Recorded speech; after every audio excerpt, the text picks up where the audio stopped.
저는 성령의 체험이란 제목으로 여러분과 함께 은혜를 나누고자 합니다.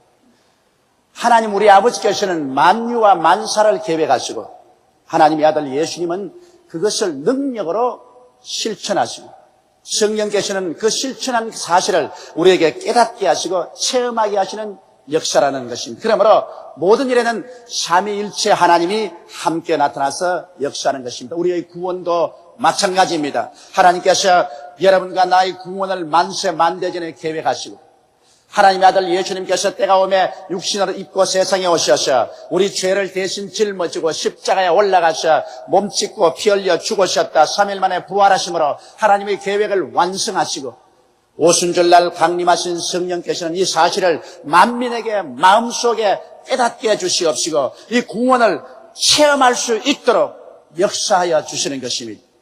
오늘 읽은 성경 말씀 에스겔서 47장 1절로 9절에 보면은 천년왕국 시절에 이루어질 하나님의 성전에서 넘쳐나오는 생수의 강을 예를 들어서 하나님은 우리에게 중요한 교훈을 가르쳐주고 있습니다. 이 생수의 강이 하나님의 성전에서 흘러나와서 모든 짠 바닷물을 다 달게 하시고 죽은 황무지를 수목이 무성한 생명의 가득한 처소로 만들어 놓은 사실을 여기에 말을 하고 있는 것입니다. 우리는 이 사실을 통해서 우리가 예수를 믿고 성령의 은혜를 체험하는 그 단계를 하나님께서 깨닫게 해주고 있는 것입니다.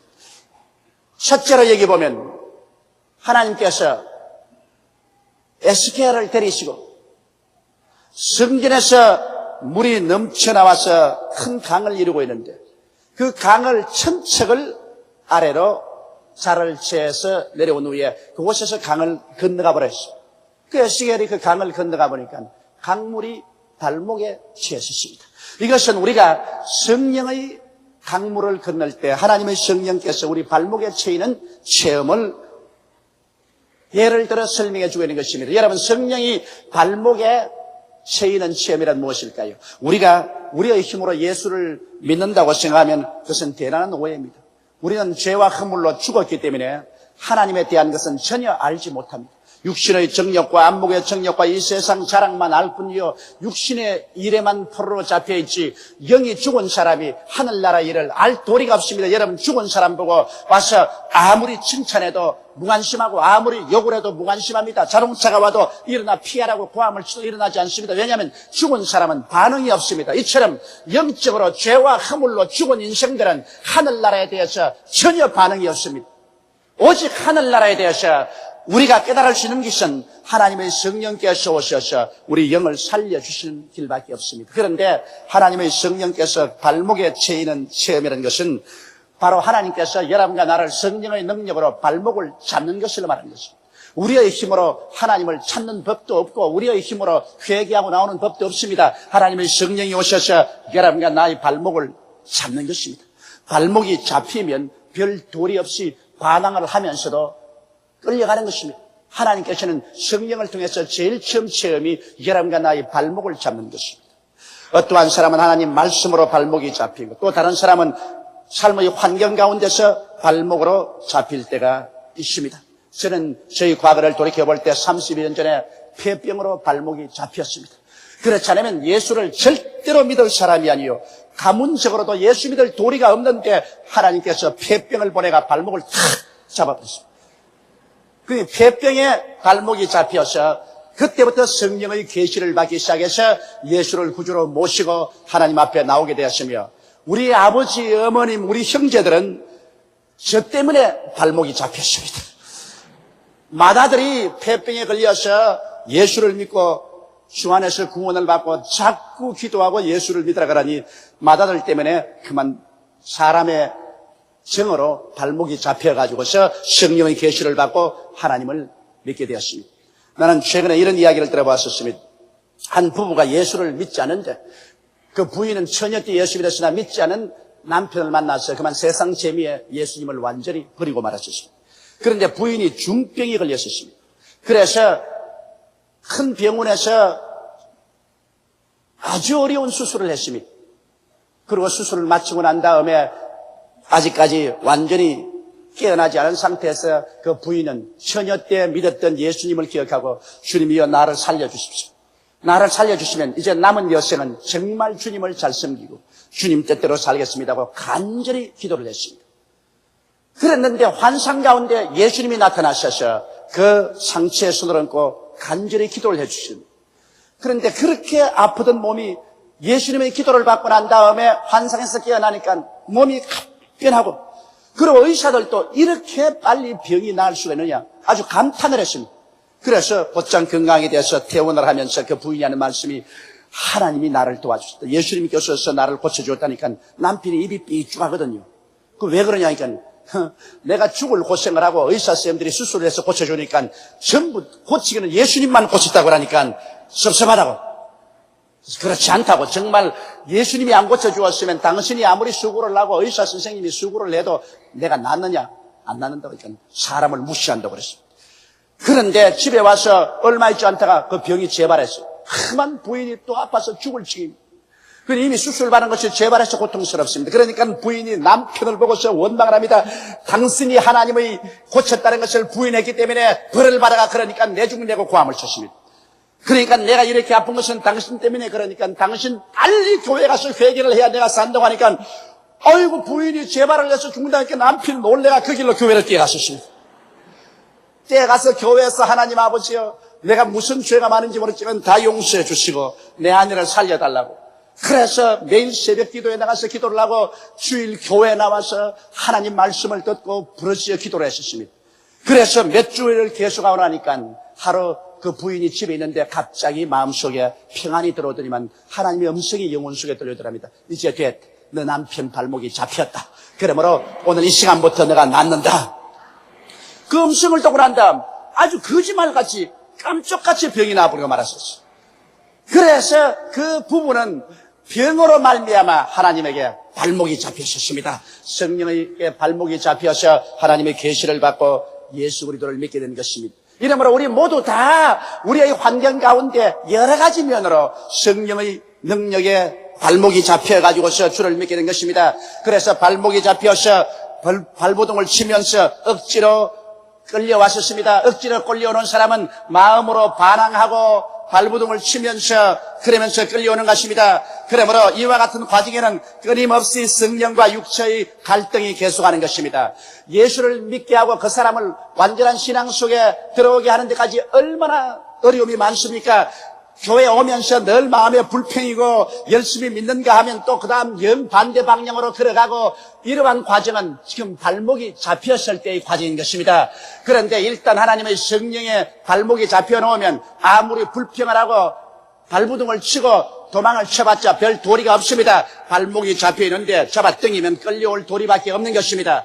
이러므로 오늘날 많은 사람들이 성령이 발목까지 온 체험하고 거기에서 늘 발부둥을 치고 반항함으로 말미암아 많은 고통을 당하는 사람들이 있습니다.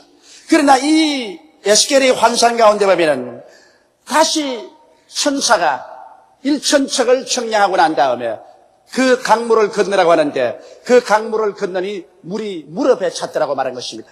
물이 무릎에 찬 체험이란 성령께서 이제 발목이 잡힌 사람을 점점 끌고 들어와서 이제 무릎을 꿇게 만드는 것입니다. 우리의 신앙생활은 전지전능하신 하나님과 그 아들 예수님 앞에 무릎을 꿇을 때 진실한 신앙이 시작되는 것입니다. 발목이 잡혔을 때는 발부둥을 치고 퍼득거립니다. 그러나 이제 점점 성령께서 우리를 이끌어 주셔서 하나님 앞에 무릎을 꿇게 하는 것입니다. 무릎을 꿇는다는 것은 무엇을 말합니까? 여러분 항복함을 말하는 것입니다. 자기가 항복할 때 무릎을 꿇고서 머리를 조아리게 되는 것입니다. 자기의 고집, 인간의 지혜, 능력, 수단, 방법 등을 하나님 앞에 내어놓고 무릎을 꿇습니다. 이는 마치 전장에서 항복한 적이 무장을 해제하고 무릎을 꿇는 것과 한 가지인 것입니다. 이와 같은 과정까지 오는 데는 많은 시련과 좌절이 따르게 되는 것입니다. 사람이 그렇게 쉽게 무릎을 꿇나요? 자기 힘으로 발부둥을 쳐보다가 정 안 되어서 이제는 끝장이라고 생각할 때 무릎을 꿇고 항복하는 것입니다. 많은 사람이 예수님께 발목이 잡혀서 발부둥을 치고 끌려오다 완전히 헌신을 하다가 천국에 가서 여러 가지 시험과 환난을 당해야 무릎을 꿇게 되는 것입니다. 무릎을 꿇는 과정은 시간이 걸립니다만 빨리 무릎을 꿇으면 꿇을수록 우리에게는 큰 축복이 다가오게 되는 것입니다. 여러분, 우리의 신앙생활에 얼마나 많은 사망의 엄침한 꼴짜기를 지나야 우리가 무릎을 꿇지 않습니까? 아브라함은 무릎을 꿇는데 무려 25년이 걸렸습니다. 하나님께 발목이 잡혀서 75세 갈대아 우르 땅에서 나왔지만은 자기 고집으로 발버둥을 치고 버둥대고 25년 동안 자기 길을 가다가 나중에 서서히 자고 깨어져서 나이 100살이 되어서 비로소 그는 완전히 하나님 앞에 무릎을 꿇었습니다. 이삭이야말로 순식간에 무릎을 꿇은 사람입니다. 모리아산에 올라가서 순식간에 그는 하나님 앞에 무릎을 꿇었었습니다. 그 결과로 이삭의 생애는 아무런 시험과 환난 없이 한평생을 잘 살 수가 있었습니다. 그러나 야곱은 얼마나 발부둥을 쳤습니까? 육신의 삶의 모형이요, 하나님을 반항하는 자의 모형인 이 야곱은 하나님을 믿지만은 발목만 잡혀서 자기 뜻대로 살려고 발부둥을 치므로 20여 년 동안 수많은 상처를 입고 고생을 하고 나중에 야복 나루트에서 천사와 씨름하다가 환도뼈가 걸어져서 쩔름바리가 되어 비로소 하나님 앞에 무릎을 꿇고 말한 것입니다. 그리고 요셉 같은 청결한 소년도 그는 발목을 꿇는데 13년이 걸렸었습니다. 그는 종으로 팔려가서 고생을 하고 감옥살이를 하고 그 고통 가운데서 13년의 긴 세월의 시련을 통해서 그는 하나님 앞에 발목을 잡힌 것이 앞으로 무릎을 꿇고 마는 것입니다. 모세와 같은 지혜와 총명이 탁월하고 아주 건장한 청년이 마음으로는 하나님을 사랑했지만 실제로는 자기 뜻대로 살려고 했었습니다. 그래서 모세를 무릎을 꿇게 해서 하나님이 사용하려고 할 때 그 모세를 무릎을 꿇게 하는데 40년의 기나긴 세월이 걸렸습니다. 40년 미디안 광야에서 그는 눈물을 흘리며 방황하며 목동으로 고생하는 가운데서 하나님 앞에 완전히 발목을 꿇고 말았던 것입니다. 이와 같이 여러분, 오늘 우리의 삶 속에 여러 가지 시험과 환난이 다가오는 것을 이상한 것 같이 생각하지 마십시오. 그것은 그 시험과 환난이 여러분과 나라에게 하나님 앞에 항복해서 무릎을 꿇게 만들어 놓는 것입니다. 하나님 앞에 무릎을 꿇어서 주여 이제 내 지혜도 지식도 총명도 내 인생도 다 주님께 내어놓습니다. 주님께서 맡아주시옵소서. 이런 신앙이 되어야 비로소 하나님의 능력을 체험할 수가 있는 것입니다. 자꾸 자기 마음대로 발부둥을 치고 도망치려고 하고 하나님과 씨름을 하고 대결한 발목이 잡힌 상태에서는 진실로 깊은 신앙에 들어갈 수 없습니다. 그러나 무릎까지 성령이 채워 올라와서 이제는 하나님 앞에 무릎을 꿇고 항복해서 살든지 죽든지 흥하든지 망하든지 성하든지 쇠하든지 주님께 내어 맡긴다고 해야 성령께서 이제 그분을 이끌어가는 것입니다. 그리고 이제 세 번째 체험은 다시 천사가 에스겔 보고 1,000척을 더 재고 난 다음 그 강물을 건너보라고 했는데 그 강물을 건너가니까 물이 허리에 찼었습니다. 여러분, 허리라는 것은 무엇입니까? 힘을 말하는 것입니다. 사람이 허리를 다치면 그 사람은 아무 힘을 쓰지 못합니다. 그러나 허리가 튼튼하면 그 사람은 굉장히 힘이 센 사람인 것입니다.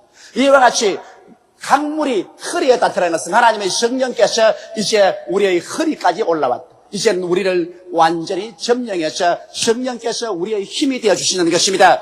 여러분, 진리로 허리띠를 띠라고 말하지 않으셨습니까? 허리를 튼튼히 띠를 띠면 그 사람이 강해지는데 우리는 어떤 진리로 허리띠를 띱니까? 우리는 십자가 진리로 허리띠를 띠야 하는 것입니다. 이 정도가 되면 하나님의 성령께서는 십자가의 진리를 우리에게 깊이 계시해 줌으로 말미암아 십자가의 진리로 허리띠를 띠고 성령께서 허리를 꽉 잡아주는 것입니다. 십자가의 진리는 무엇일까요? 예수께서 우리를 대신해서 십자가에 못 박여서 몸짓고 피를 흘리심으로 우리의 조상 처음 아담이 에덴 동산에서 잃어버렸던 모든 것을 그 속에서 대속으로 복구해주는 사실, 이 진리로 허리띠를 띠라는 것입니다. 눈에는 아무 증거 안 보이고 귀에는 아무 소리 안 들리고 손은 잡히는 건 없어도 진리를 알면 진리로 우리 허리띠를 띠고 진리로 힘을 쌓고 진리의 능력을 의지해서 이 땅에서 승리로운 삶을 살라는 것입니다. 그러면 우리 허리에 성령이 차서 우리에게 계시해주는 진리란 무엇일까요? 십자가의 진리는 바로 용서에 있는 것입니다. 여러분과 내가 십자가에 와서 예수 그리스도의 그 찢어지고 깨어진 몸을 통해서 과거와 현재와 미래의 죄가 용서함 받는다는 것, 이 놀라운 진리입니다. 인간의 수단이나 방법이나 노력이나 애씀으로 우리는 죄사함 받을 수 없습니다. 우리는 죄악 가운데 태어나고 죄를 물먹듯이 먹고 마시고 살았습니다. 어떠한 사람도 자기의 능력과 힘으로 하나님 앞에 의롭게 설 수 있는 사람은 없습니다. 그러나 십자가를 통해서 예수님께서 우리 일평생의 죄를 다 청산해 주셨으므로 이 예수 그리스도의 용서를 우리 진리의 허리띠로 허리를 묶어야만 되는 것입니다. 그럴 때 우리는 죄악을 용서받고 그리고 죄를 늘 이기면서 살아갈 수가 있는 것입니다. 우리는 또한 십자가의 진리란 성령 충만인 것입니다. 하나님의 성령께서 십자가를 통해서만이 우리에게 임하시는 것입니다. 십자가를 통하지 않고는 하나님께서 절대로 우리와 같이 할 수 없습니다. 십자가를 통하여 원수된 우리가 하나님과 화목되고 십자가의 보혈을 통해서 성령께서 와서 여러분과 나를 채우시고 여러분과 나에게 은혜를 주시고 능력을 주시는 것입니다.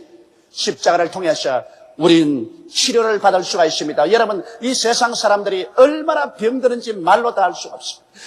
오늘날 말세가 이럴수록 마귀들은 나와서 사람들을 무섭게 병들게 합니다. 하나님의 능력이 아니고는 이제 도저히 그 병에서 헤어나올 수가 없습니다. 여러분, 미국에 가서 보면은 미국 사람들이 에이즈 때문에 전전긍긍하고 있습니다.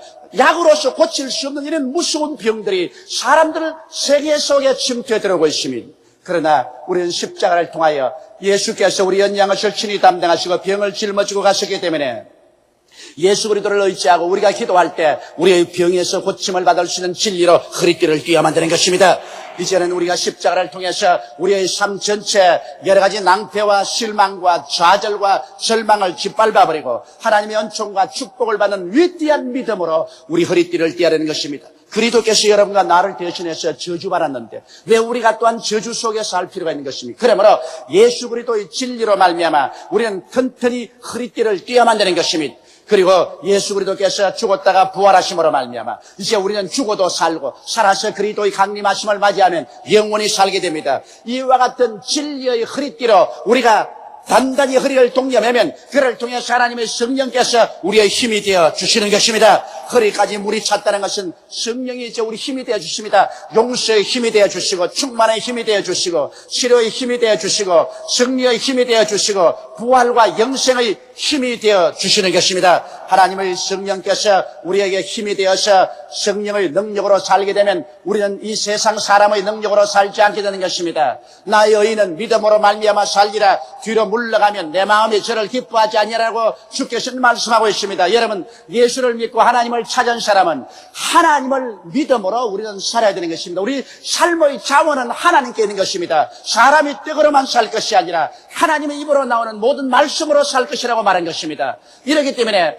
하나님의 성령이 우리 허리춤을 잡고서 십자가의 오줌복음을 계시해 주면은 이로써 허리띠를 띠고 이것을 의지하고 우리가 믿음으로 기도하며 나가야만 되는 것입니다. 우리가 진리를 알고 그다음 알았으면 그를 기초로 삼고서 믿고 기도해야 되는 것입니다. 기도하지 아니하면 하나님께서 역사하지 않습니다. 너희는 내게 부르짖어라. 내가 내게 응답하겠고 크고 비밀한 일을 내게 보여주겠다고 말씀하신 대로 우리가 무엇인지 주 이름으로 구해야 하나님께서 역사하여 주시는 것입니다. 구하라 주실 것이요 찾으라 찾을 것이요 문을 두드리라 열릴 것이라고 말하셨으며 너희가 없는 것은 구하지 아니함이라고 성경은 말하고 있는 것입니다. 이러므로 진리로 허리띠를 띠고 우리는 거기에 입각해 하셔 하나님께 간절히 기도하고 구하면 오늘날 또 성령의 역사로서 여러분과 나는 놀라운 하나님의 은총과 힘을 얻을 수가 있는 것입니다. 셋째로 또 천사가 에스겔을 데리고 1,000척을 더 세우고 난 다음에 그 다음 그 강을 건너라고 하는데 이 강은 헤엄치는 물이 되고 마는 것입니다. 발이 땅에 닿지를 않습니다. 이제는 헤엄을 칠 수밖에 없습니다. 완전히 성령께 의지해서 완전히 성령님의 능력으로 사는 삶을 말하는 것입니다. 여러분, 오늘 우리는 이러한 삶은 지금 현재 상태로서는 꿈과 같은 것이겠죠. 그러나 우리 주 예수 그리스도께서는 이 세상에서 사실 동안에 완전히 하나님의 성령의 능력으로 살아셨습니다. 마치 성령의 바다에서 헤엄치는 것 같은 그런 삶으로 완전히 성령께 의지해서 예수님은 살아셨습니다. 그리고 예수님의 거룩한 12사도도 모르다 하나님의 성령으로 충만해서 온전히 성령의 인도하심을 쫓아 성령 안에서 헤엄치듯이 살아섰습니다. 오늘날 또 여러분 이와 같이 완전히 성령께 사로잡혀서 성령 충만해서 성령이 시키는 대로만 살아가는 사람들이 있습니다. 이것이 이 땅에 사는 동안에 우리의 궁극적인 목적입니다. 그리고 우리가 장차 이 세상을 떠나 천당에 들어가면 이젠 그건 완전히 성령의 세계로 들어가는 것입니다. 성령의 바다 속에 들어가는 것입니다. 그러면 우리는 성령 충만한 가운데서 삽니다. 성령은 어떠한 영일까요? 성령은 살리는 영인 것입니다. 이 에스겔이 본 것처럼 성령님께서 저 하나님의 성전에서 넘쳐나와서 저 염해로 들어가는 바다로 비교해 놓고 있는 것입니다. 그런데 성령의 바닷물이 출렁이는 곳마다 모든 죽은 것이 살아났다고 말했습니다. 광야에는 무성한 나무가 자라고 오곡백과가 물어있고, 그리고 거기에는 물고기들이 놀고 모든 죽은 바다가 살아난다고 말하셨습니다. 오늘 우리가 예수 그리스도를 믿고 우리의 몸의 성전에서 하나님의 성령의 역사가 넘쳐나면 우리의 삶 전체 속에 죽은 것이 살아나기 시작하는 것입니다.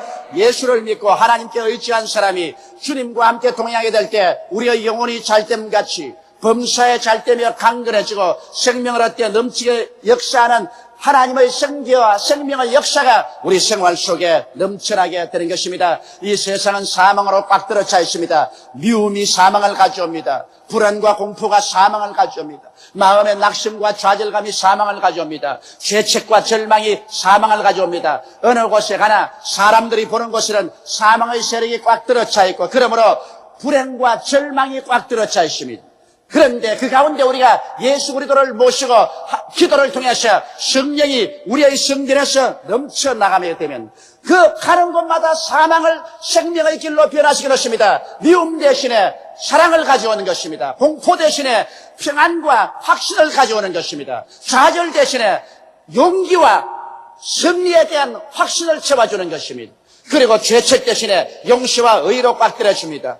불행 대신에 행복으로 우리 마음속을 채워주는 것입니다. 이렇기 때문에 예수님께서 말씀하기를 누구든지 목마른 자는 내게로 와서 마셔라. 그래야만 너희 뱃속에서 생수의 강이 넘쳐나라고 말씀하신 것입니다.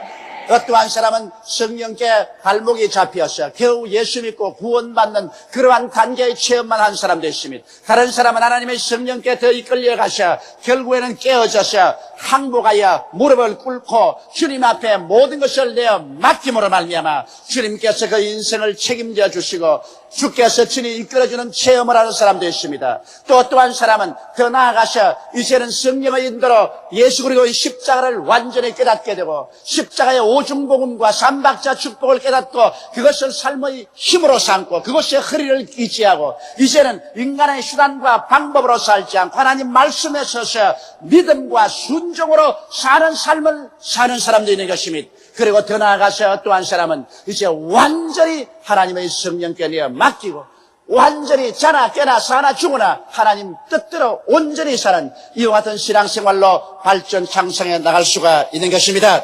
여러분, 하나님은 여러분에 대한 분명한 뜻을 가지고 있습니다. 하나님께서는 여러분께서 멸망하기를 원치 않으시고 여러분께서 살기를 원하시는 것입니다. 이것이 바로 예수 그리스도의 생애 속에서 나타난 하나님의 뜻입니다. 바로 하나님께서는 예수 그리스도 안에서 여러분과 나를 찾아오신 것입니다. 그리고 하나님은 예수 그리스도 안에서 여러분과 나에게 생명을 주시기 위해서 찾아오신 것입니다. 우리 하나님께서는 여러분께서 죄악의 포로가 되어서 죄로 말미암아 영원히 멸망받는 것 절대로 원치 않습니다. 그러므로 하나님께서는 여러분을 심판하는 대신에 예수 그리스도의 찢어진 몸과 흘리신 피로 살리시기를 원하시는 것입니다. 하나님께서는 여러분과 제가 성령에 충만하여 하나님 말씀을 듣고 하나님과 교제하며 하나님과 대화하는 삶을 살기를 원합니다.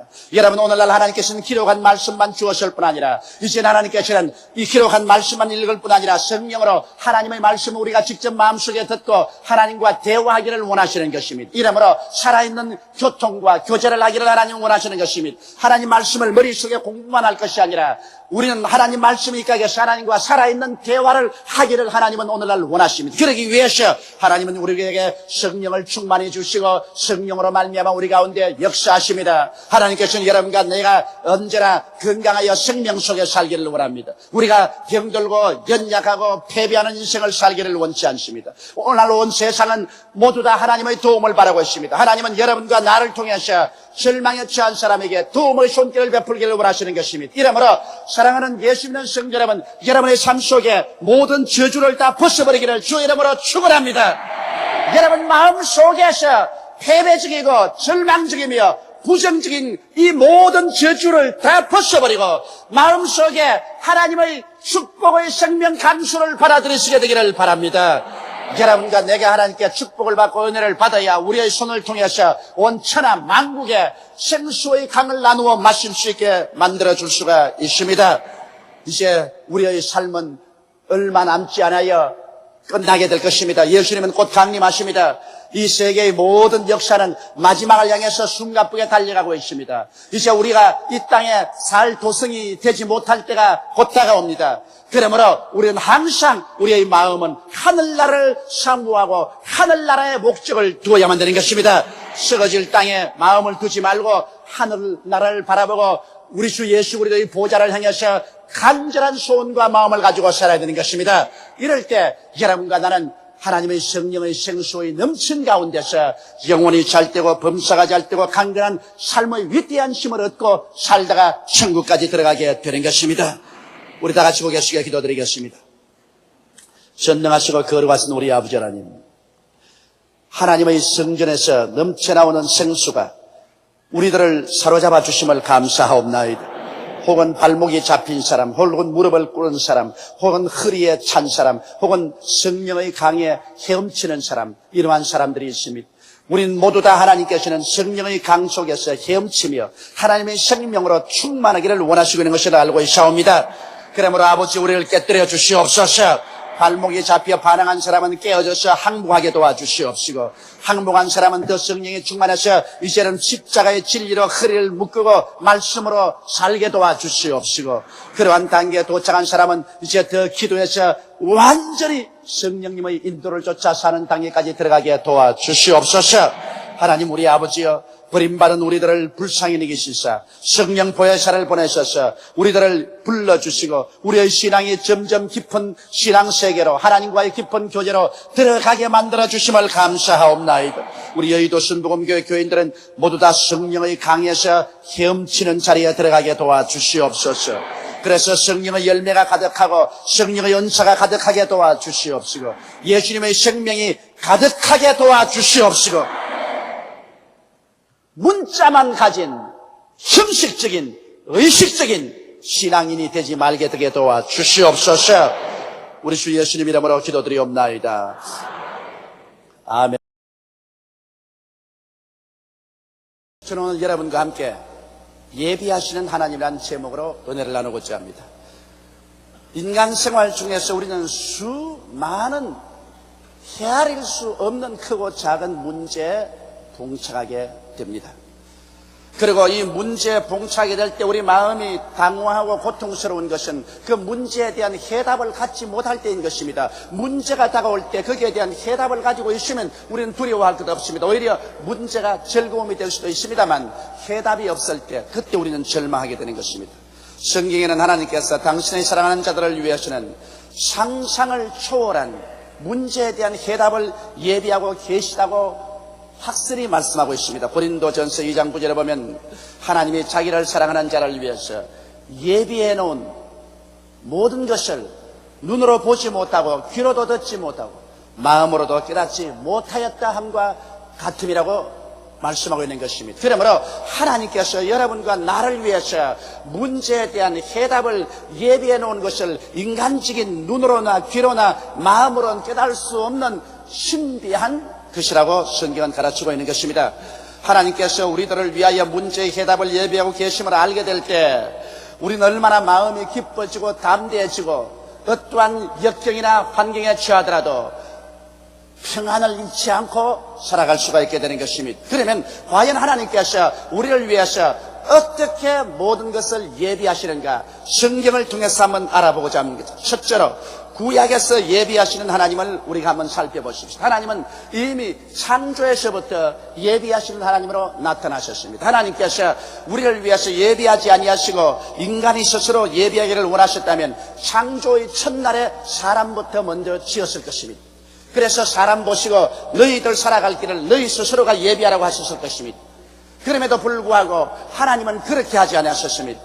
하나님은 첫날에 어두움에서 빛을 지었었으며 이튿날에 궁창을 지었었습니다. 사한날에 묻이 드러나고 각종 열매 맺는 나무와 풀이 나게 하고 나흘째 해와 달과 별을 지었었으며 다섯째는 공중의 새들과 물속에 있는 물고기들을 지었었습니다. 여섯째는 각종 곤충들과 짐승들을 지으시고 마지막에 하나님께서 하나님의 형상과 모양대로 사람을 지었었습니다. 하나님께서 마지막에 사람을 지은 것은 사람이 스스로 자기를 위해서 땀 흘려 예비할 필요 없이 하나님이 예비한 일체의 사물 가운데서 오직 믿음과 순종으로 이를 즐기며 살 수 있게 만들기 위한 것입니다.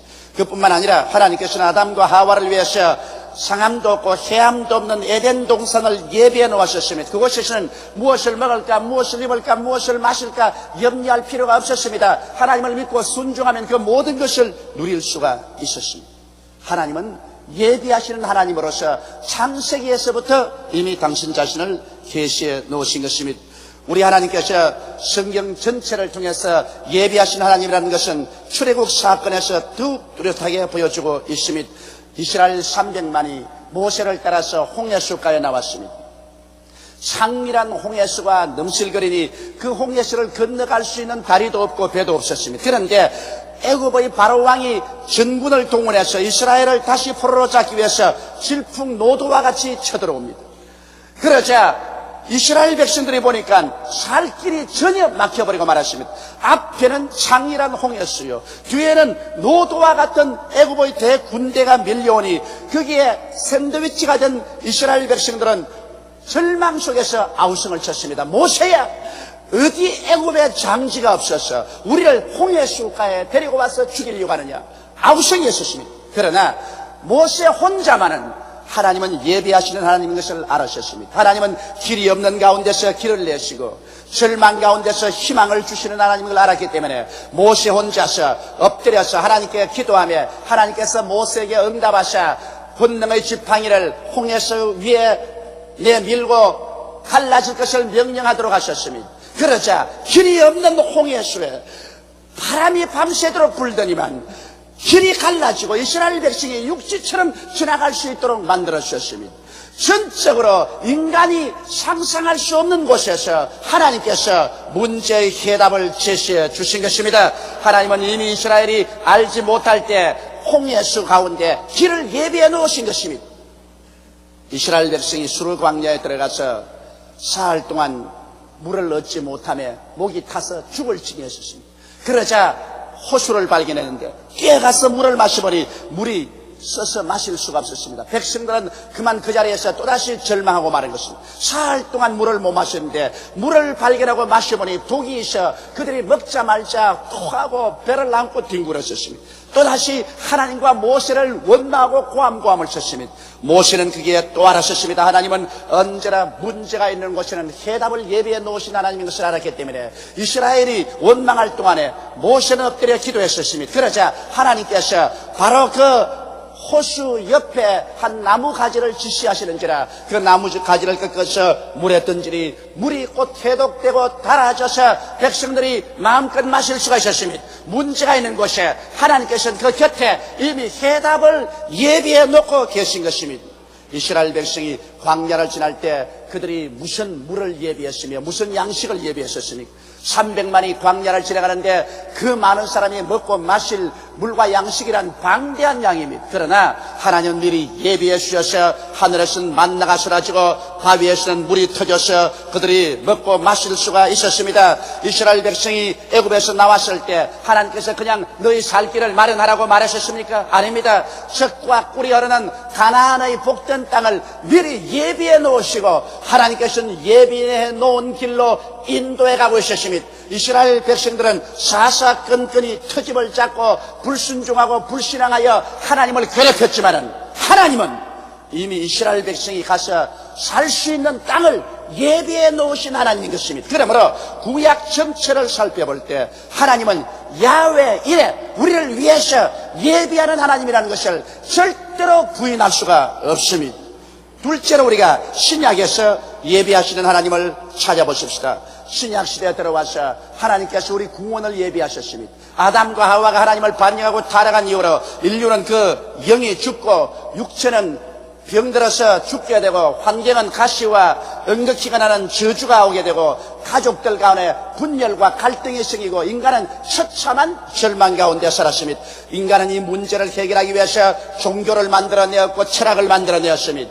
인간은 학문을 발전시키고 과학을 발전시켰지만은 인간의 절망적인 상황에서 스스로를 구원할 수 없었습니다. 죄책과 절망에서 건져나옴을 받을 수도 없고 어디서 와서 왜 살며 어디로 가는지 모르는 허무와 무의미에서 건져나올 수도 없으며 죽음에서 벗어나올 도리가 없었습니다. 인간은 너나 할 것 없이 모두 다 처참한 죽음에 이르는 병든 사람들이었습니다. 누가 우리를 이 사망의 권세에서 건져주랴 탄식하게 된 것입니다.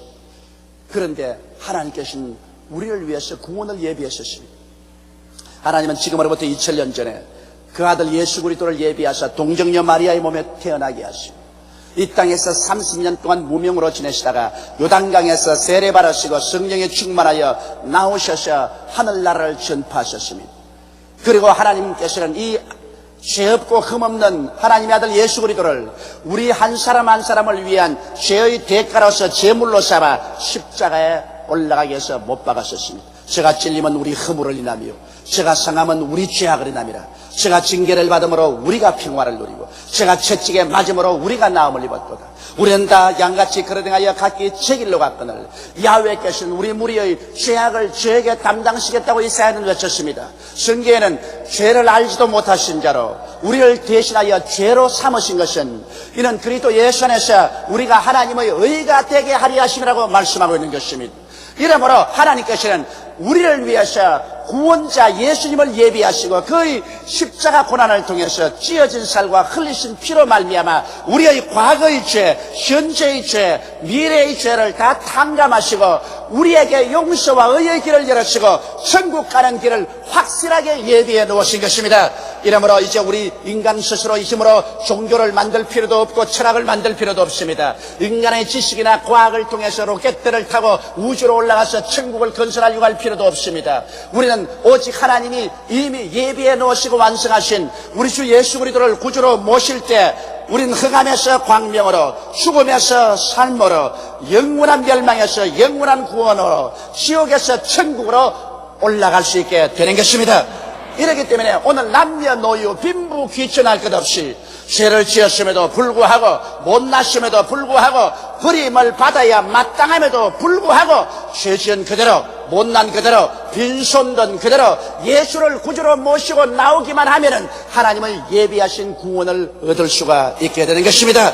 이러므로 하나님은 야훼 이래 우리를 위해서 구원을 예비하셨습니다. 예수님께서 가나의 혼인잔치에 간 것을 기억해 보십시오. 예수님과 그 어머니와 제자들이 가나의 혼인잔치에 초청을 받아서 한참 잔치가 무르익는데 포도주가 떨어졌어요. 이스라엘 나라에서 잔치에 포도주가 떨어지면 음식 전체가 떨어진 것과 같습니다. 온 집안이 당황했습니다. 어찌할 바를 몰랐습니다. 그래서 그들이 예수님의 어머님께 찾아와서 우리를 좀 도와주십시오. 포도주가 떨어졌습니다고 말했었습니다. 그러자 예수의 어머님께서 예수님에게 와서 말했습니다. 이 집에 포도주가 떨어졌다. 그럴 때 예수님은 단호하게 말씀하셨습니다. 여자여, 나와 무슨 상관이 있나이까? 내 때가 아직 이르지 아니하였나이까? 아주 가혹할 정도로 말씀하셨습니다. 왜 그랬을까요? 주님께서 그 어머니 마리아를 무시하려고 그런 것이 아니라 만일 마리아의 말 듣고서 예수님이 일을 했다고 하면 이것을 후대 사람이 사용해서 마리아를 통하지 않고는 절대로 예수에게 나을 수 없다는 또 한 사람의 구세주 마리아를 만들어 놓고 말한 것입니다.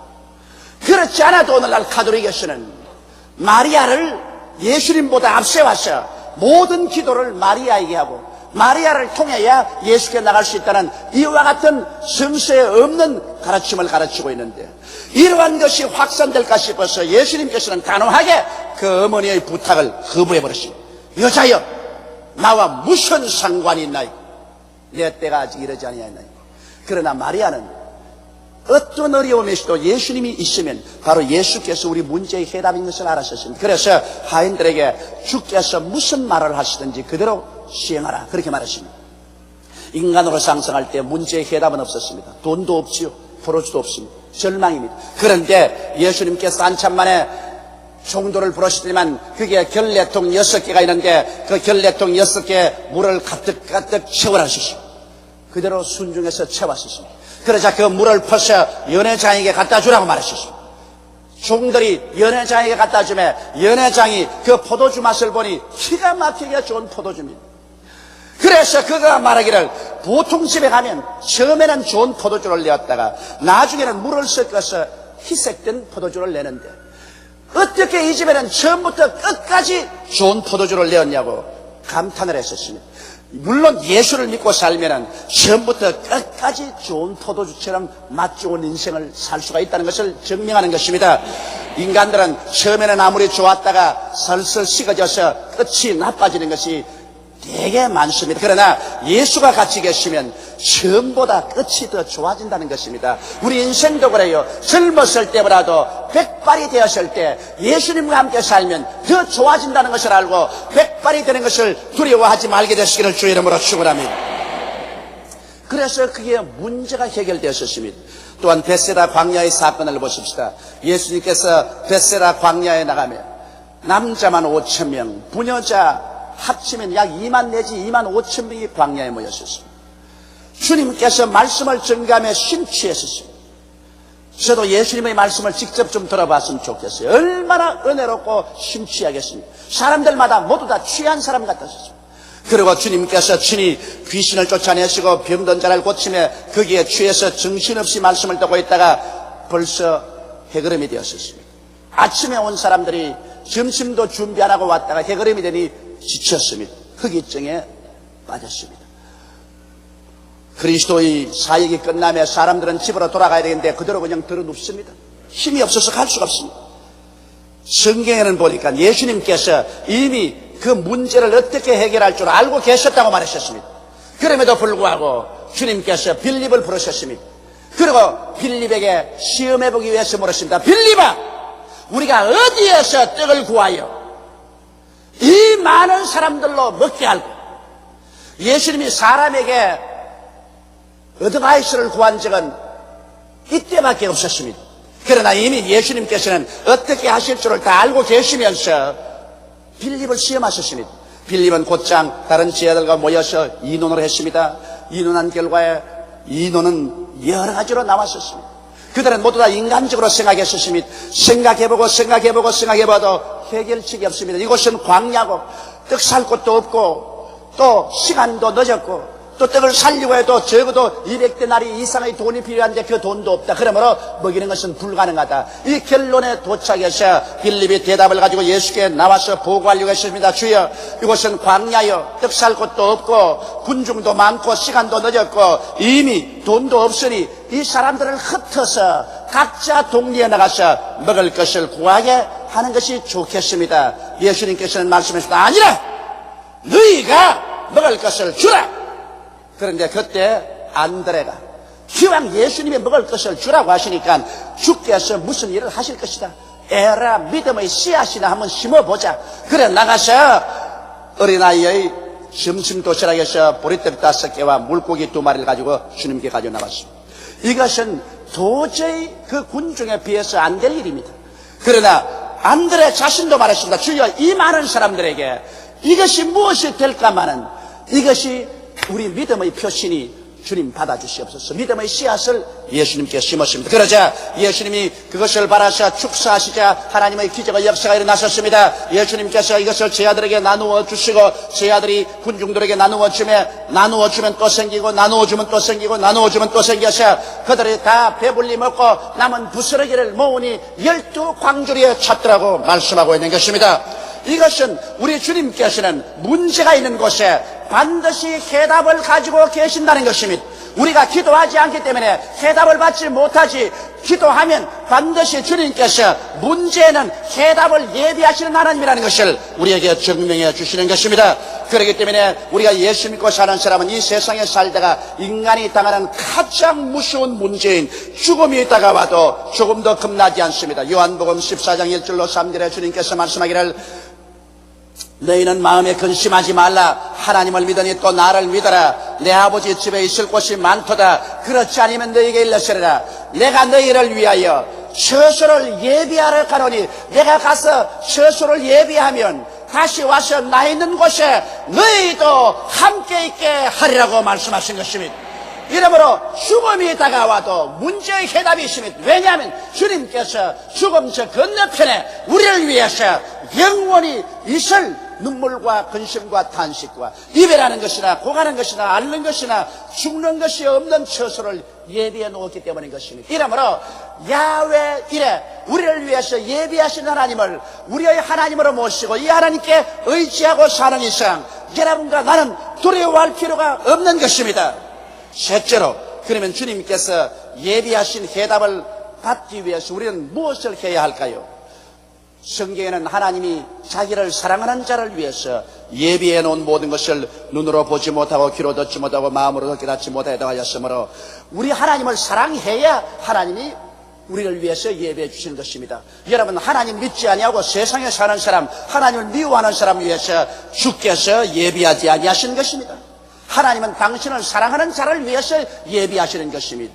하나님을 그러면 내가 어떻게 사랑할까요?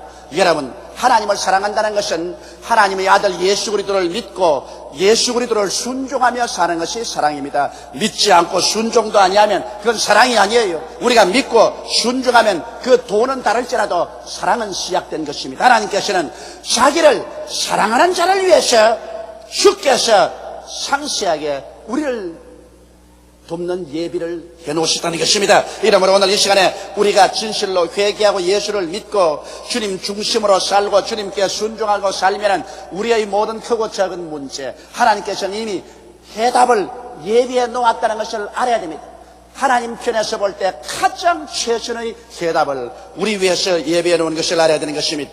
그리고 또 우리가 알아야 될 것은 우리가 하나님께 해답을 구할 때 수평적인 해답이 아닌 수직적인 해답이 있다는 것을 알아야 되는 것입니다. 사람들은 수평적인 세상에서 삽니다.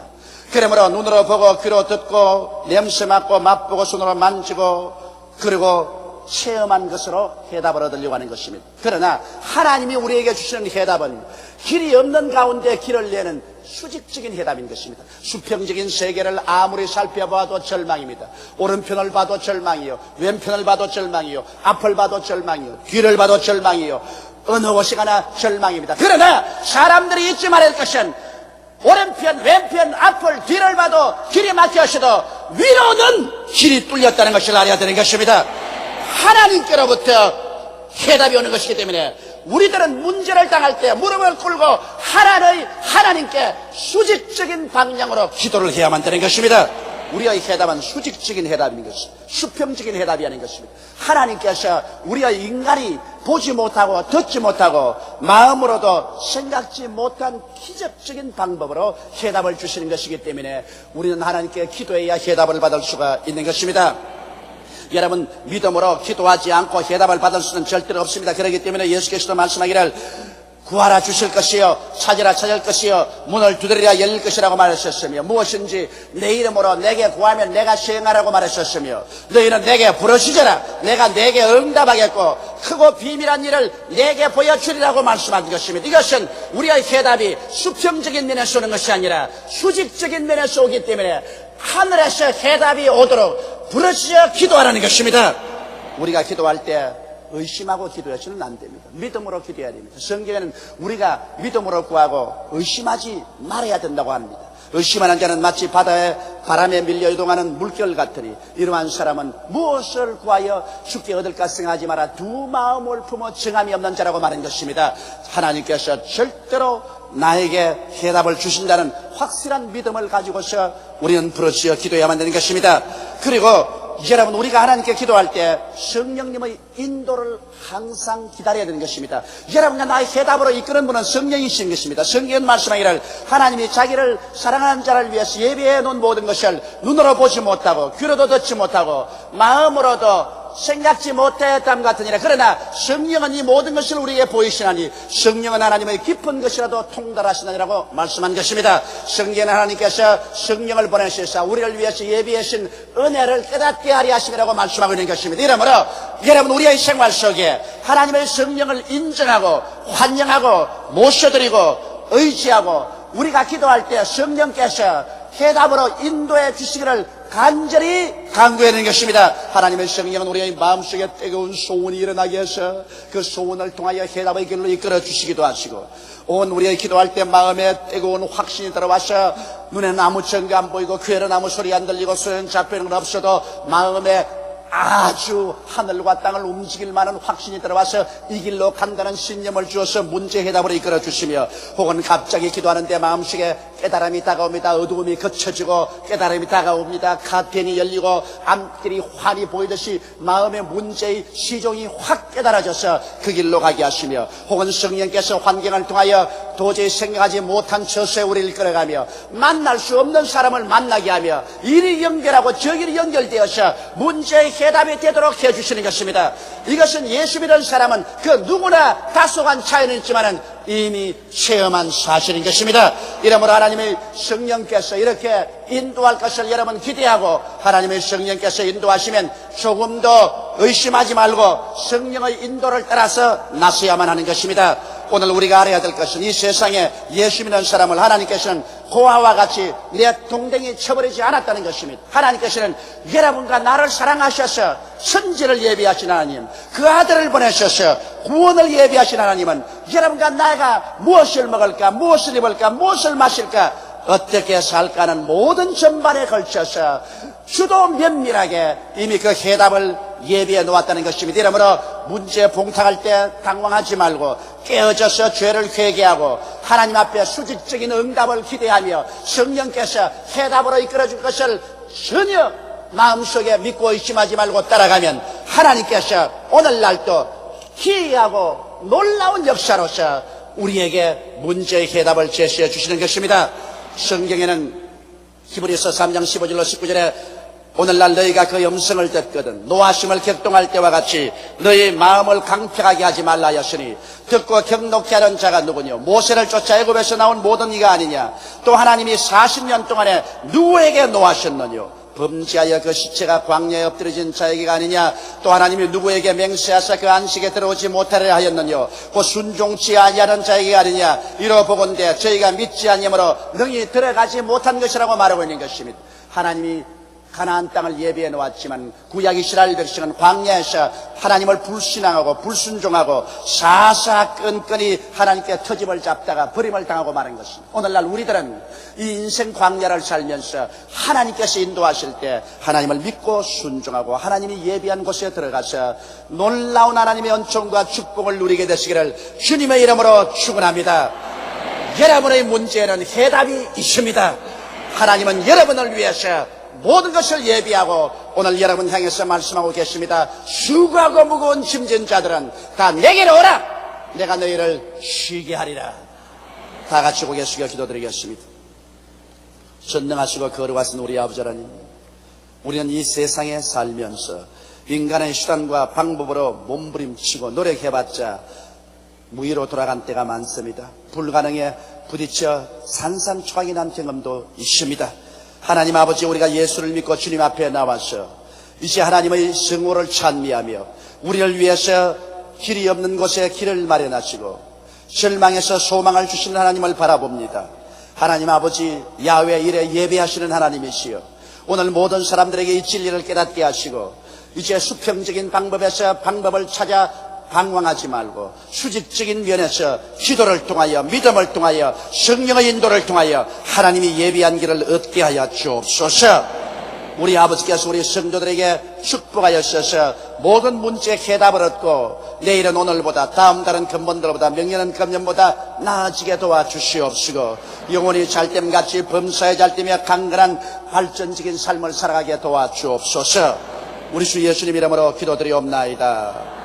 아멘. 오늘 저는 여러분과 함께 하나님의 사랑이라는 제목으로 은혜를 나누고자 합니다. 인간은 태어날 때부터 원튼 원치 않든 자기의 마음속에 깊은 병이 들어서 태어납니다. 이 마음의 병은 그 성장하는 과정과 환경에 따라서 더욱 악화되거나 그렇지 않으면 마음의 바탕에 잠복하고 있어서 사태가 예의치 못하면 폭발하게 되는 것입니다. 이 병의 이름은 바로 시기와 질투, 분노 등의 모체인 미움이며 불안과 초조의 근본인 공포이며 열등의식이나 무기력의 열매인 좌절감이며 자기를 무자격자로 낙인 찍는 죄책감이며 자기를 과대평가하는 교만과 및 자기의 분수를 뛰어넘어 욕심을 가지는 탐욕인 것입니다. 이 마음의 병이 복합적인 형태로 우리 마음을 점령하여 개인의 인격을 삐뚤어지게 하고 가정을 불행하게 하며 또한 파괴하고 대인관계를 혼란스럽게 하고 있습니다.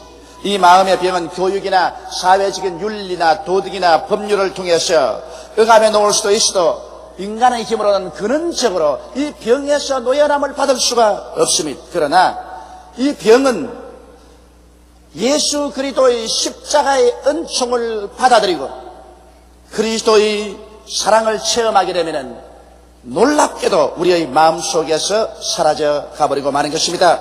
그리스도 안에 나타난 하나님의 사랑만이 인간을 구원하고 치료하는 전적이고도 근본적인 힘이 되는 것입니다.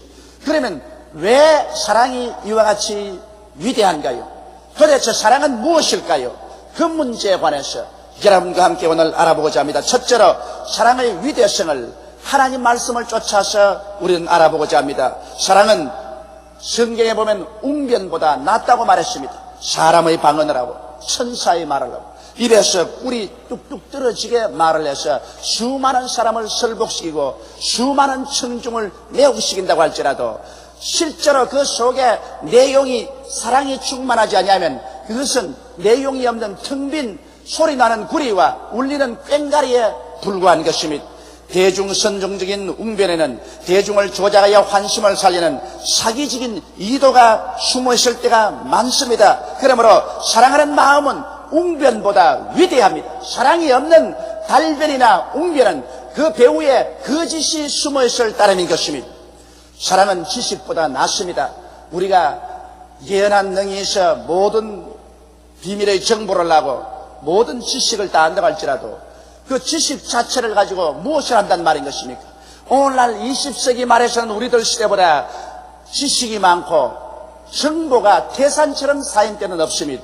그럼에도 불구하고 오늘날 세계 역사를 통해서 보게 될 때 사람들은 행복에 겨워 있나요? 지식이 많음으로 말미암아 사람의 생활에 행복과 축복이 넘쳐났나요? 사람들은 사랑이 없어진 세계 속에 얼음장 같은 지식을 쌓았습니다. 그래서 정치, 경제, 교육, 문화, 과학, 산업은 발전시켰지만 이 발전시킨 환경을 통해서 사람들은 서로 미워하고 시기하고 질투하고 분노하며 살상합니다. 얼마나 많은 사람들이 오늘 발달된 인간 지식 때문에 전쟁을 해도 대량 학살을 당하고 온 지구가 불바다로 변할 위기 속에 처했지 않습니까? 그러므로 인간이 아무리 지식이 많다 해도 사랑이 없는 지식은 무의미하고 많은 것입니다. 사랑은 지식보다 위대한 것입니다. 우리가 수많은 대학교를 졸업하고 수많은 학위를 가지고 있다 할지라도 그의 마음속에 뜨거운 사랑이 없으면 지식은 그 개인을 교만하게 만들 따름인 것입니다. 자기는 남보다 더 많이 배웠고 더 많이 안다는 교만 가운데서 목을 빼내어 흔들고 있지 아무도 사람들을 도와줄 수는 없습니다. 그러므로 오늘날 지식보다는 사랑이 위대한 것입니다. 여러분, 사랑은 위대한 업적보다 낫습니다. 어떠한 사람이 일어나서 큰 산업을 일으켜서 공장을 세워 수많은 물건을 산출한다 할지라도 사랑이 없으면 그것은 하나의 죽은 기념비에 불과한 것입니다. 위대한 예술작품을 만들고 큰 건물을 짓고 이런 것을 한다고 하더라도 그것이 무슨 의미가 있습니까? 사랑이 없으면 아무도 진실한 의미에서 사람을 도와줄 수가 없습니다. 사람을 진실한 의미에서 살리고 도와줄 수 없는 업적이라면 그것이 아무런 소용이 없는 것입니다. 그러므로 사랑은 위대한 업적보다 낫습니다. 사랑이 없는 업적은 죽은 기념비에 불과하기 때문인 것입니다. 사랑은 구제와 희생보다 낫습니다. 사랑 없는 구제는 사람들로 하여금 비굴하게 만들고 좌절하게 만듭니다. 우리가 돈 꽤나 있다고 해서 부자라고 해서 사람들을 도와준다고 그것이 사람들에게 유익을 주는 것은 아닙니다. 사랑 없이 사람들에게 의시되며 도와주면 할 수 없이 도움을 받는 사람들은 혼란에 처하기 때문에 도움은 받지만은 그 도움을 받고 난 다음 마음이 더 비굴해지고 열등의식과 좌절감에 짓눌리게 되고 그 결과로 적대 감정만 일어나게 되는 것입니다. 오히려 안 도와준 것보다 더 못한 결과를 낳게 되는 것입니다. 사랑 없는 구제나 사랑 없는 희생이란 아무런 유익이 없습니다. 그러므로 사랑은 구제와 희생보다 낫습니다.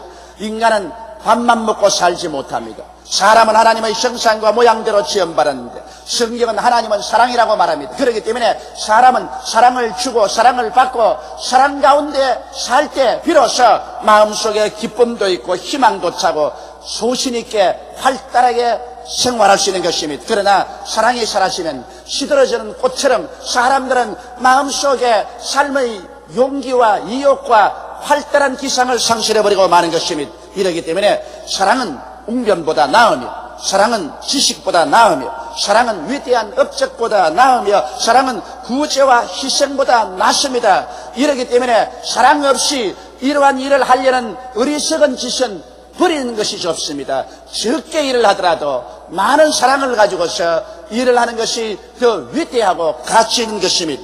그러면 둘째로 사랑은 도대체 무엇일까요?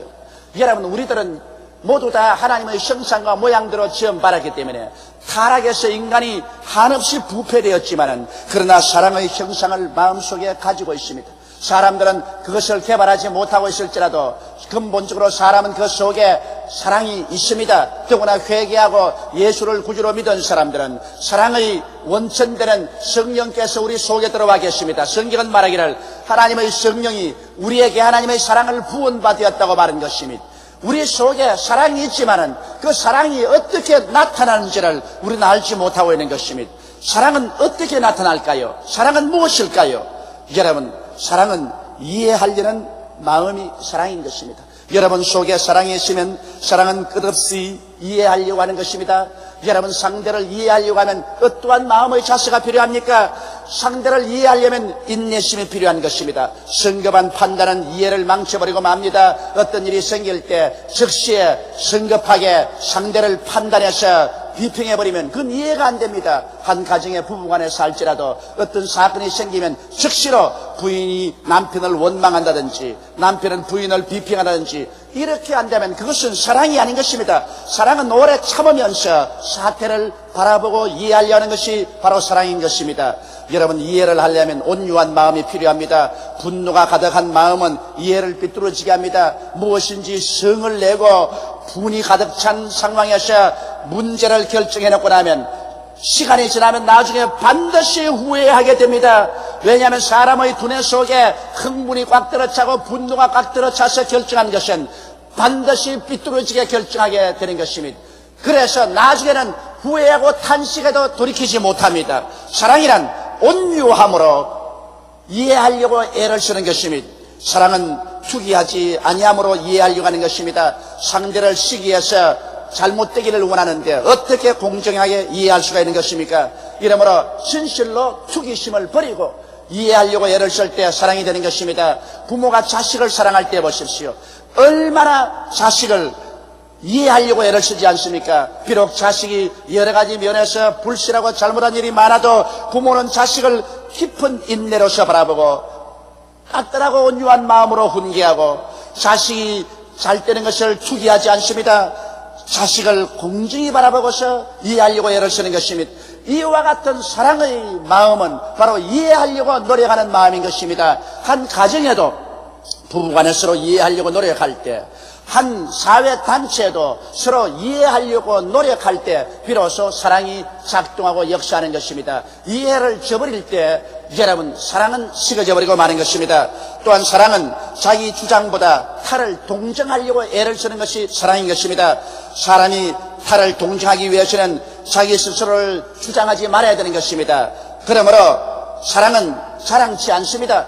자기 자랑을 하는 사람은 상대가 열등의식이나 식이 나게 하는 것입니다. 내가 잘났다고 내 학력을, 내 성취를 어깨를 흔들면서 자랑하면 그를 이루지 못한 사람은 이를 들을 때 마음속에 시기가 나게 하고 열등의식과 좌절감이 생깁니다. 이러고 난 다음에야 어떻게 상대를 동정할 수 있겠습니까? 그러므로 상대를 동정하려고 할 때는 자기를 나타내지 말아야 되는 것입니다. 그렇기 때문에 동정하기 위해서는 교만하지 말아야 됩니다.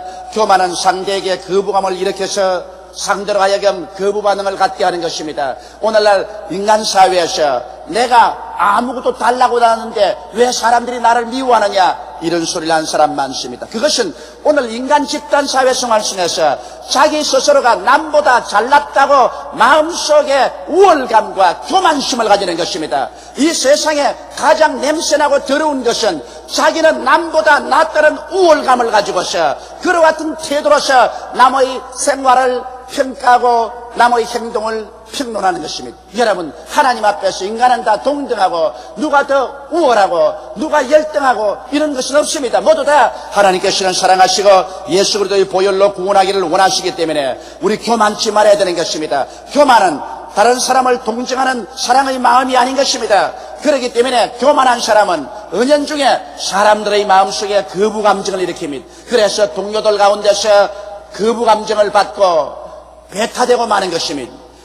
또한 여러분, 동정하기 위해서는 무례히 행치 말아야 됩니다. 무례한 행동은 타를 무시하는 행동인 것입니다. 무례하게 남의 집에 들어와서 신발도 벗지 않고 신발을 신은 채 안방으로 들어온다고 생각해 보십시오. 얼마나 그 집을 무시하는 것입니까?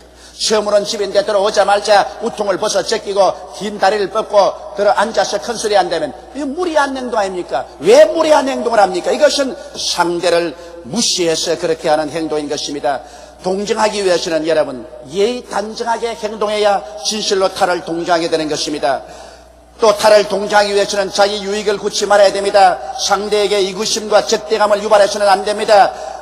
내가 상대를 이용해서 내 이익을 얻기 위해서 온갖 권모술수를 쓸 때 그것을 사람들은 대만히 깨닫게 되고 이구심을 가지고 적대심을 가지게 되는 것입니다. 그것은 사랑이 아닌 것입니다. 사랑은 성내지 않습니다. 성을 내면 상대를 위협하게 되는 것입니다. 상대를 위협하고 협박해놓고 난 다음에 상대를 동정할 수는 없는 것입니다. 그러므로 사랑이란 자기 주장보다 타를 동정하는 것인데, 동정하기 위해서는 자랑치 않고 교만치 않고 무례히 행치 않고 자기 유익을 굳지 않고 성내지 않아야 남을 참으로 동정하고 사랑을 실천할 수 있는 것입니다.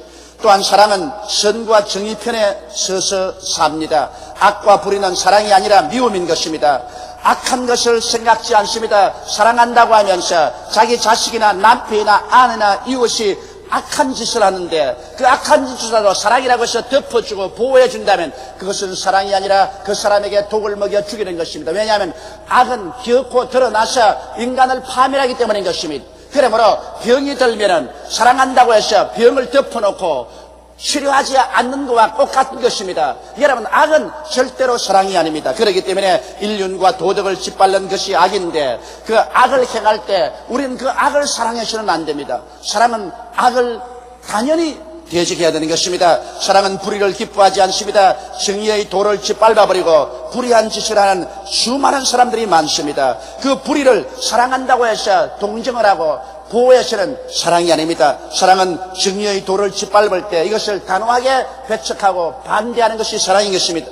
사랑은 진리를 기뻐합니다. 참을 기뻐하고 거짓을 기뻐하지 않습니다. 천지에 거짓말하고 돌아다니는데 그것도 내 자식이라고 내 남편이라고 내 아내라고 우리에게 속였다고 거짓말하는 것조차도 사랑으로서 덮어주고 보호한다면 이것은 그 사람을 파멸시키고 마는 것입니다. 사랑은 거짓을 좋아하지 않는 것입니다. 그리고 사랑은 진실한 의미에서 남을 도와주는 것이 사랑인 것입니다. 배고픈 자에게 먹여줘야 사랑입니다.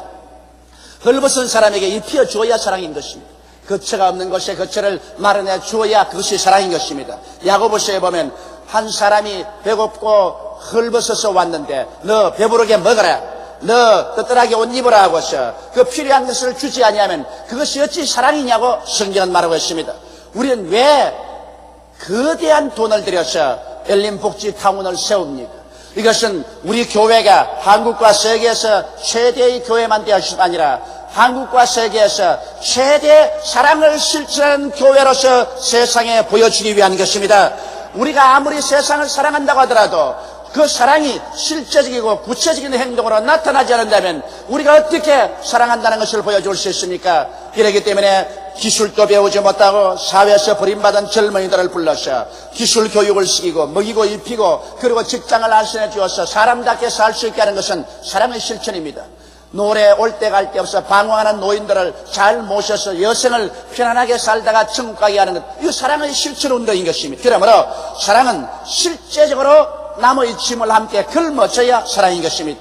그리고 사랑은 긍정적인 태도를 갖는 것이 사랑인 것입니다. 사랑은 절대로 부정적인 태도를 갖지 않습니다. 여러분, 자식을 사랑할 때 부모가 자식에 대해서 부정적인 태도를 가집니까? 1000번, 10,000번 넘어져도 그 자식 또 이렇게 가지고서 부모는 그 자식에 대해서 오래 참고 자식이 잘 될 것을 믿고 좋은 일이 일어날 줄을 바라고 끝까지 견디는 것이 자식에 대한 부모의 사랑인 것입니다. 그러므로 사랑이라는 것은 비록 자기 자식에게만 대한 것이 아니라 남편이나 아내나 혹은 형제나 이웃에 대해서 긍정적인 태도를 가지고 부정적으로 모든 것을 포기하지 않습니다. 사랑이라는 것은 근질기게 참습니다.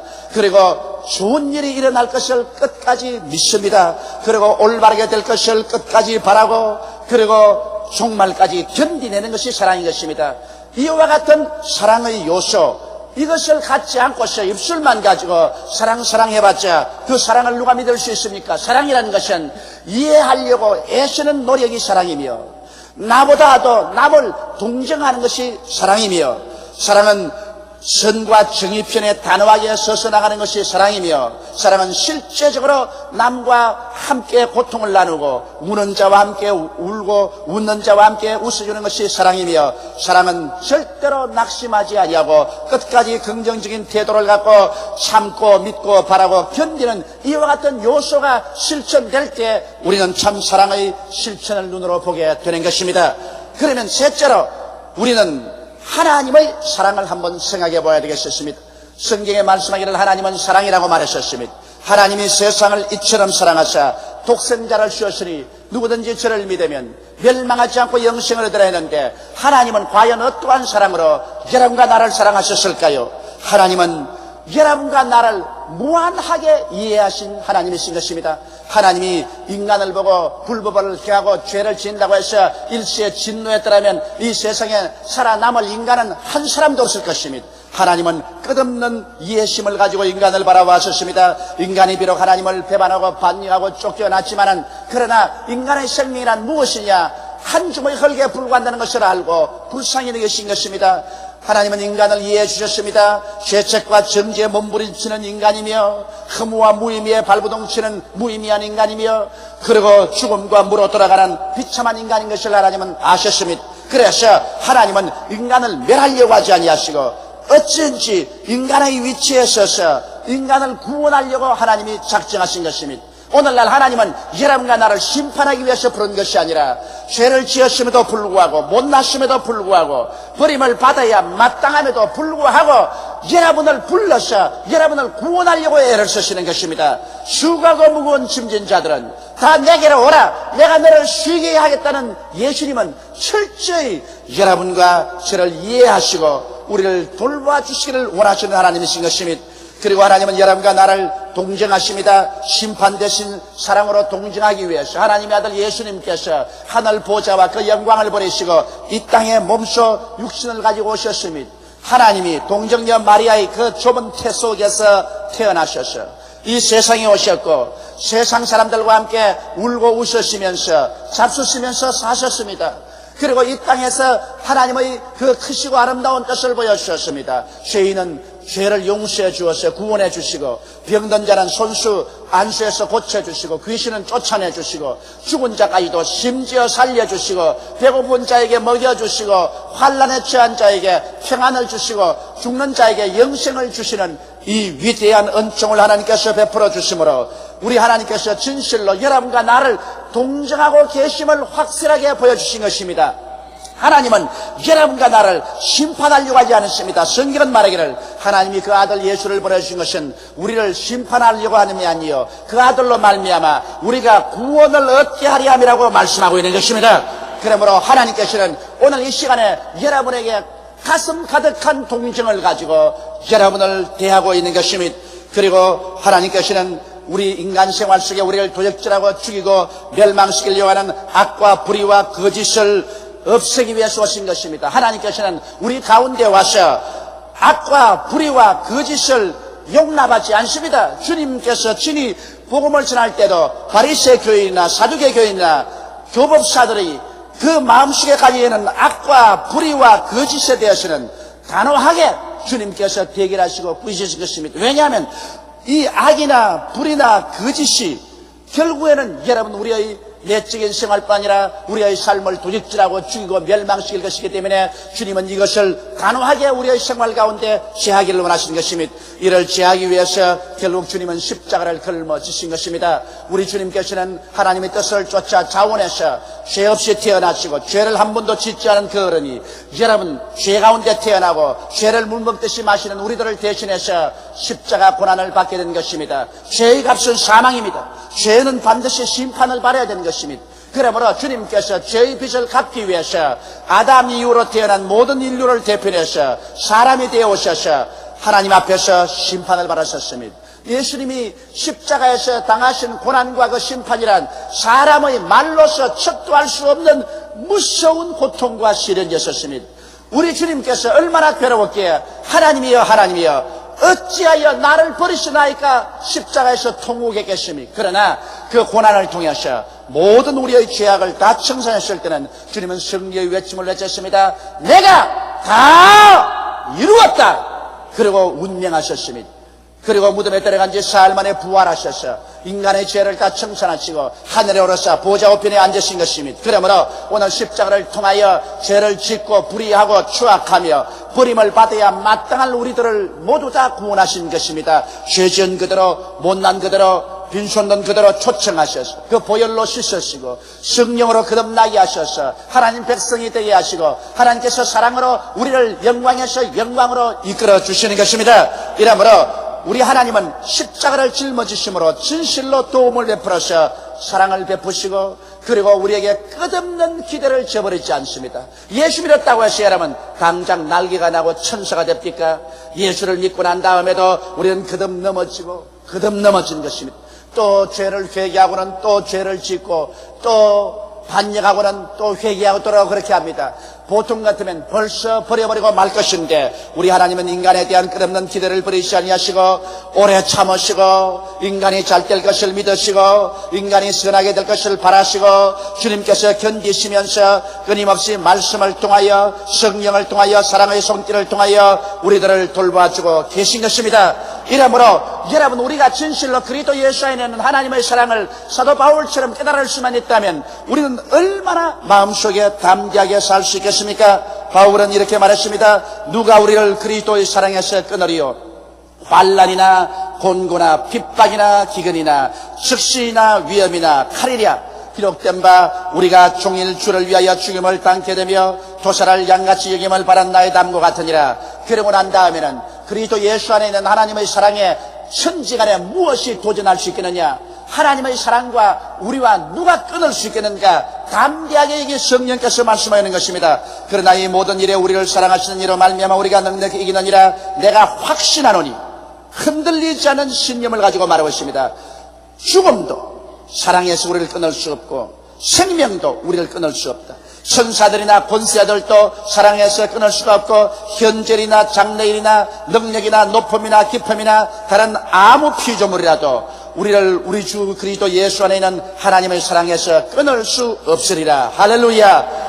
그러므로 여러분과 내가 예수를 믿고 하나님 품에 안기고 나면 그 사랑의 줄은 얼마나 강한지 그 사랑의 줄을 끊을 힘은 하늘에도 없고 땅에도 없고 땅 아래도 없습니다. 금세도 없고 내세도 없습니다. 이와 같이 위대한 사랑으로 하나님은 우리를 사랑하십니다. 하나님께서 그 아들 예수 그리스도를 대가로 지불해서 몸짓고 피를 쏟아 우리를 구원해 주셨는데 그 사랑은 무엇으로도 측도할 수 없습니다. 그러므로 찬송가 작가는 말하기를 온 대양의 바닷물을 다 잉크로 삼고 온 세상에는 새의 깃털을 다 펜을 삼아서 그 잉크를 찍어 온 하늘을 두루마리 삼아 하나님의 사랑을 다 적는다 하더라도 그 사랑에 대해서 다 적을 수가 없다고 노래한 것입니다. 이처럼 하나님의 사랑은 그 근질긴 사랑이요, 아무도 끊을 수가 없습니다. 우리가 예수를 구주로 모시고 하나님 품에 앉았다는 것은 위대한 하나님의 사랑에 의해서 안긴 것입니다. 인간이 그리스도 안에 있는 하나님의 사랑을 체험할 때 인간의 마음의 바탕에 큰 변화가 일어나며 태어날 때부터 안고 온 병이 고침을 받게 되는 것입니다. 미움은 사랑에 정복되고, 공포는 사랑으로 말미암는 믿음에 정복되고, 열등의식과 좌절감은 하나님의 품속에서 그 큰 사랑 속에 사라지며, 죄책은 보혈로 씻어나고, 교만은 깨어지고, 탐욕은 사라지고 마는 것입니다.